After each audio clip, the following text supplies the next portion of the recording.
In part 1, we established something foundational, that God is the self-originating one, the aseity, who has placed something of his originating life within you, that the locus of divine life and the locus of your consciousness occupy the same location, your inner world, your mind, your will. And that mind renewal is not something you undergo. It is something you initiate from the inside, because that is precisely where God has chosen to work. In this part, we go deeper. There's a sentence by Judge Thomas Troward, a 19th century metaphysical thinker, that may be the most precise description of the human-divine relationship ever written outside of Scripture. The one expressing himself as the many, and the many recognizing themselves in the one.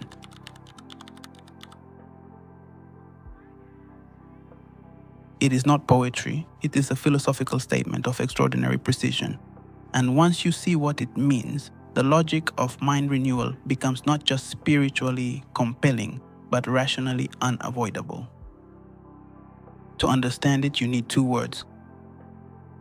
The first word you already know from part 1, aseity. God's nature as the self-originating, self-sustaining, self-sufficient one. He has no cause outside himself. He is not becoming. He is not growing towards something better. He simply is, always, necessarily, eternally. When Moses asked for his name at the burning bush, God did not give a title, he gave a nature. The root of that name means self-existing, and Jesus confirmed it in John 5:26. The Father has life in himself, not as a possession, as a nature. Aseity has two sides. In the negative sense, God is uncaused. He owes his existence to nothing and no one. In the positive sense, God is completely self-sufficient. He is the whole, the ground of all being. He is the one. The second word is less familiar. Seity. Seity was brought into contemporary thought not by a theologian, but by Federico Fagin, a physicist, the inventor of the microprocessor. In his book Irreducible, Fagin argues that consciousness cannot be reduced to matter, cannot be computed, cannot be simulated. Aseity generates meaning from within. It is consciousness, identity, creativity, and freedom fused into one indivisible whole. It is the inner self, the you that is experiencing this moment, making choices, generating meaning. Critically, Fagin does not see the seity as self-originating in the absolute sense. He likens individual seities to waves on an ocean, each genuinely individual, each with its own movement and form, yet inseparable from the ocean that gives rise to it. Each seity arises from, and remains within, what Fagin calls the one, the universal field he takes to be the ground of all being. Now here is where the two words resolve into something luminous. Aseity is the whole. Aseity is an integral part of the whole. God, the aseity, the self-originating one, expresses himself as individual conscious beings, each one aseity, each genuinely itself, genuinely free, genuinely conscious, genuinely responsible, yet each drawing its very existence moment by moment from the one in whom it lives and moves and has its being. God has aseity by nature. You have seity by participation. The wave is not the ocean, but it is not other than the ocean. It carries the ocean's nature, its composition, its movement, its life, while rising as genuinely itself. This is Troward's sentence unpacked, the one expressing himself as the many. God giving rise to individual conscious beings, each bearing his nature within them. This is the downward movement, the ground of your existence, the reason you have consciousness, free will, and the capacity for renewal at all. And the many recognizing themselves in the one, the individual seity becoming conscious of its source, aligning with the whole, remembering what it is. This is the upward movement. And it is precisely what mind renewal is, not a transaction, not a performance, not an achievement. A recognition. Here is what this means practically. Because you are a seity, a genuine, irreducible, self-conscious being with real freedom, no one else can renew your mind for you. not a pastor, not a coach, not a mentor. The renewal must happen from within the mind itself, initiated by the will of the one whose mind it is.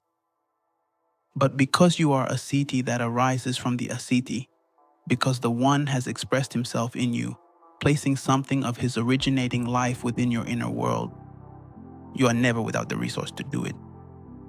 The power for renewal is not something you must acquire from outside, and it is the very ground of your being, available at every moment. This is the resolution Paul points to in Philippians 2:12-13. Work out your own salvation with fear and trembling, for it is God who works in you. Not even though, not but, because. Because the one has expressed himself within you as a living seity. Therefore you can work. Therefore you must. When you renew your mind, you are not doing something alongside God. You are the site where the one's working becomes conscious, directed, and personally owned. What gives this framework its unusual weight is that it is not the product of one tradition. It is a convergence. Thomas Troward, 19th century, metaphysics. Federico Fagin, 21st century, quantum physics. The Apostle Paul, 1st century, divine revelation. 3 voices, 3 centuries, 3 disciplines, 1 conclusion. The one lives within the many. The renewal of the many is the many awakening to what the one has always already placed within them. Troward's word, recognizing, deserves to be held carefully. It is not earning, it is not achieving, it is not becoming something you were not before. It is seeing clearly what was always already true. This reframes everything about mind renewal. The unrenewed mind is not a mind that lacks something it needs to acquire. It is a mind that has forgotten something it already possesses. It has conformed to the pattern of this world, the accumulated weight of memory, association, and momentum, and in doing so has lost sight of its own source. Romans 12:2 becomes startling through this lens.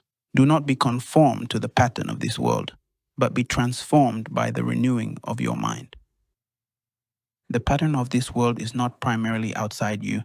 It is the shape an unrecognizing mind takes, a seity that has forgotten the aseity from which it draws its life.